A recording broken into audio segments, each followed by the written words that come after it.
Hello from snowy Ohio. This is Sue with My Step Ahead. How you doing with all the snow? Most of the country is blanketed by Winter Storm Fern. And in Ohio, we are digging out. We just had about a day and a half of level 3 snow emergency, which means you don't go anywhere. Roads are closed unless you are an emergency personnel. Otherwise, you might get ticketed or even arrested. What I noticed during this time that I wanted to come on and share with you is that how you respond in adversity, how you respond when challenges come, reveals so many things that you may not be aware of until they show up like that. So I'm coming at you from my home office today, and one of the things I noticed is that when just watching social media, when we're in the middle of level 3, people are like, "Can I get out to the store? I need to do this. I need my coffee," or anything like that. And people wanted to find any reason they could to be able to go out. Didn't matter about the snow conditions, didn't matter what the law was saying. They wanted to be able to get out. And what I started realizing is that what people were getting antsy to do when you are restricted and you start getting nervous and itchy and I got to go do this, I really just need to get out of here, that is very indicative and revealing of what kind of rest you are lacking. So, as you know, I am a certified 7 types of rest speaker and trainer. And the 7 types of rest is based on Sandra Dalton Smith's book, Sacred Rest, where she talks about 7 types of rest every person needs.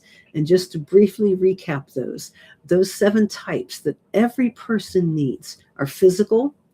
Let's see, 7 types of rest. Physical, which is more than just sleep.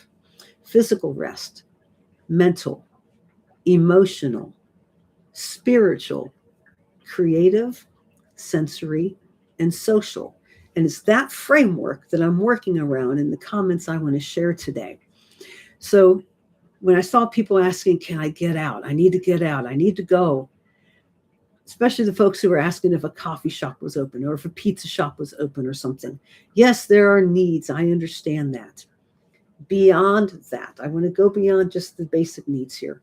Beyond that, when people were like, I can't handle being at the house anymore. I need to get out and see something. That is indicative that there's a lack somewhere.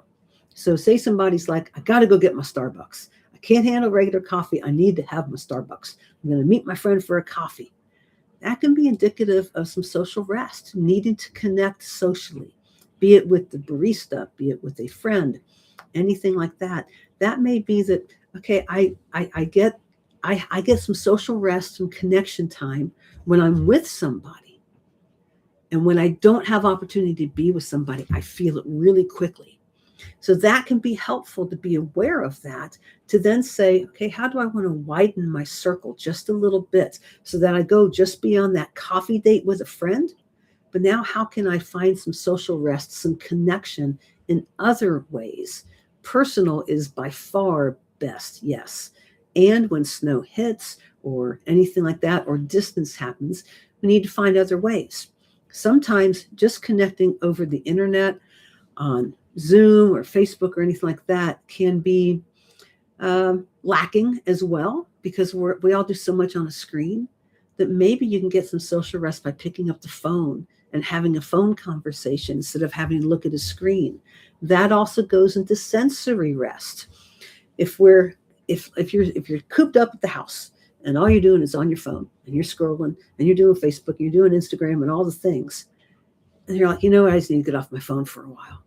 That's a sign of needing some sensory rest, that your body needs to balance out. And there are so many different things you can do with that. There are different tools we have to help you with that, beyond just getting off the phone, beyond just getting off the internet.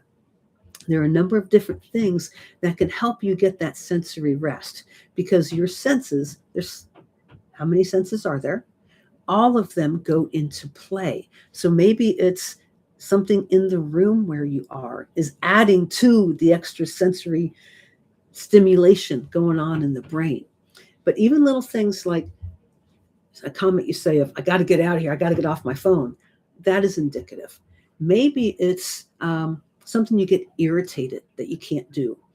"I can't go out and get on the road." Okay, so maybe you're wanting some creative rest. because you want to get out and see different landscape. And then you can't because the roads are all blocked. All of these different things, all of these things that you run into when you have a situation where you're limited in what you can do, be it maybe you're sick, maybe you're recovering from surgery.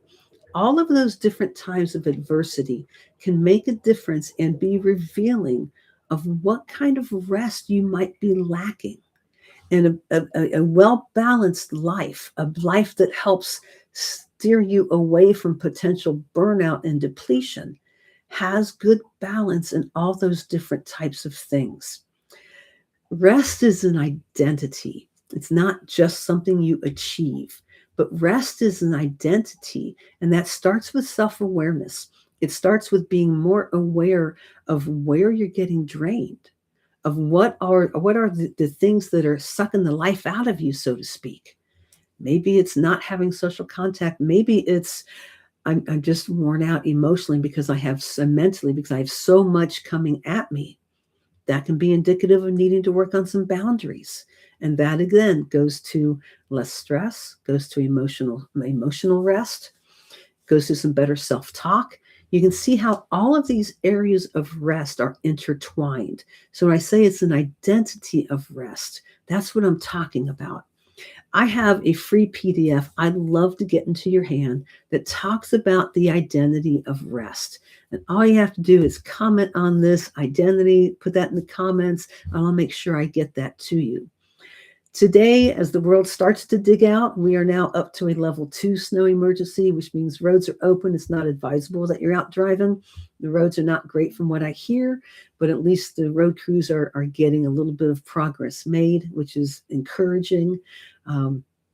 People are still trying to dig out. We're still getting stuck in our driveway right now. So all kinds of craziness with that still.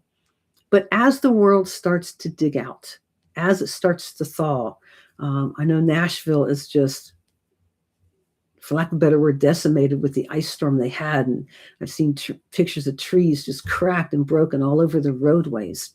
And even there, hopefully they're starting to be able to clean up a little bit. But no matter what the situation, as things start, cold weather's rolling in with a whole bunch of sub-zero wind chill, you're still going to be stuck inside. My challenge for you is to start being more aware of what is it that's getting you antsy or irritated. If you find yourself snapping at somebody, take a second and try to figure out what's that coming from. It's usually coming from something you're not able to do that you are used to doing. In the description of this video is the rest quiz. I really encourage you to take that. You'll get your results really quick.